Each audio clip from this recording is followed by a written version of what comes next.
ఈ ఎండాకాలంలో మనకి వీలైనంత వరకు మామిడికాయతో చాలా రెసిపీస్ చేస్తూ ఉంటాం కదండి. అలాగే ఇవాళ మామిడికాయలతోని తీపి మెంతి ముక్కలు పెట్టుకుందామండి. ఇది చాలా సింపుల్గా చేసేసుకోవచ్చు.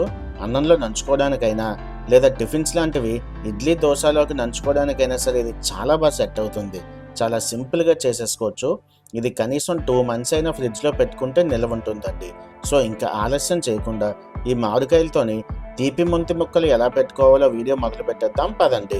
ముందుగా ఒక చిన్న ఫ్రైయింగ్ ప్యాన్ తీసుకొని అందులో ఒక స్పూన్ ఆయిల్ వేసుకుందాం. అది లైట్గా హీట్ అయిన తర్వాత ఒక 50 గ్రాముల మెంతులు వేసుకొని మంటని కంప్లీట్ లో ఫ్లేమ్లో ఉంచుకొని దాన్ని కలుపుకుంటూ ఫ్రై చేసుకుందామండి. మెంతులు కానీ సరిగ్గా ఫ్రై అవ్వకపోతే చేదొస్తుంది. ఇప్పుడు మీరు చూసే విధంగా ఇలా ఫ్రై చేసుకుంటే సరిపోతుంది. అలాగే అందులో ఒక 100 గ్రాముల ఆవాలు కూడా వేసేసుకుందాం. ఇది కూడా అదే లో ఫ్లేమ్లో కంటిన్యూస్గా కలుపుకుంటూ మరొక్క నిమిషం సేపు ఫ్రై చేసుకుంటే సరిపోతుంది. ఆవాలు మనకి చిటపటలాడడం స్టార్ట్ అయ్యాయంటే అవి సరిగ్గా ఫ్రై అయిపోయినట్టేనండి. ఇప్పుడు అందులో ఒక 5 నుంచి 6 ఎండుమిరపకాయలు కూడా వేసేసుకుందాం. ఇది కూడా మరొక్క 30 సెకండ్లు ఫ్రై చేసుకుంటే ఇవన్నీ చక్కగా ఫ్రై అయిపోతాయండి. అదండి, ఇప్పుడు మీరు చూసే విధంగా ఇలా ఫ్రై చేసుకుంటే సరిపోతుంది. అస్సలు ఓవర్ ఫ్రై చేసేసుకోకండి. ఇవి పక్కన పెట్టేసుకొని చల్లారిన తరువాత ఇవన్నిటిని ఒక మిక్సర్ జార్లో వేసేసుకొని చక్కగా మిక్సీ పట్టేసుకుందామండి. ఈ ఆవాలు మెంతిపిండి చాలా ఫైన్ పౌడర్ అయ్యేలా చేసుకోవాలి. ఇప్పుడు మీరు చూస్తున్న విధంగా ఈ కన్సిస్టెన్సీలో ఇలా చక్కగా ఫైన్ పౌడర్ అయ్యేలా చేసేసుకుంటే మన మెంతి ముక్కలకి ఇది పర్ఫెక్ట్గా సెట్ అయిపోతుంది. ఇప్పుడు ఇలా దీన్ని మిక్సీ పట్టేసుకున్న తర్వాత అదే ఫ్రైయింగ్ ప్యాన్లో ఒక 3 స్పూన్స్ ఆయిల్ వేసుకుందాం.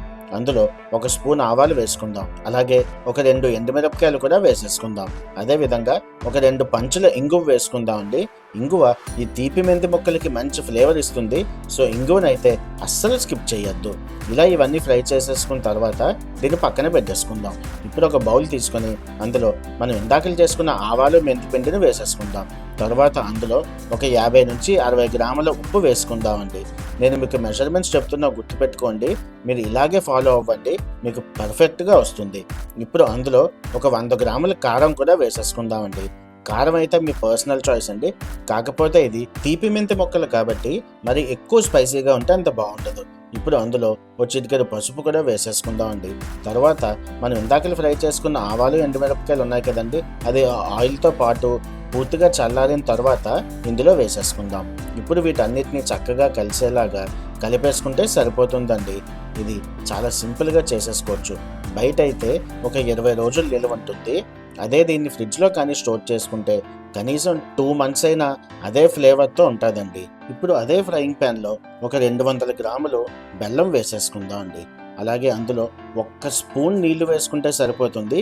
నీళ్లు అస్సలు ఎక్కువ వేసుకోకండి. జస్ట్ మనకి బెల్లం పాకం తయారవ్వడానికి అయితే సరిపోతుంది.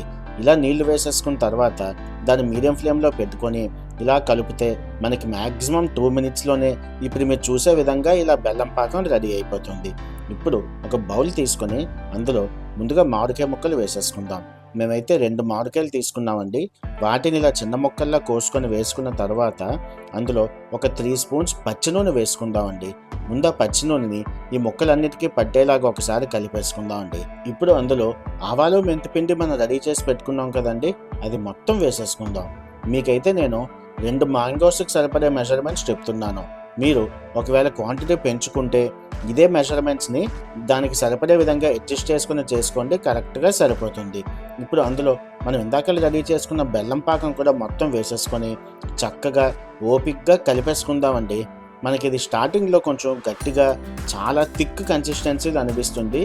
ఏం కంగారు పడకండి, మనం బెల్లం పాకం వేసాం కాబట్టి ముందుగా అలాగే ఉంటుంది, కానీ తర్వాత ఇది చాలా లూజ్ అయిపోతుంది. ఇప్పుడు అందులో ఒక 3 స్పూన్స్ మళ్ళీ పచ్చి నూనె వేసుకోవాలి, గుర్తుపెట్టుకోండి.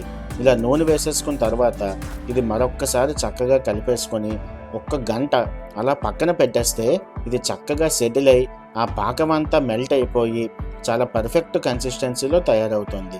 ఇప్పుడు నేను మీకు గంట తర్వాత చూపిస్తున్నాను. చూసారా, ఇందాకలికి ఇప్పటికి కన్సిస్టెన్సీలో ఎంత తేడా ఉందో.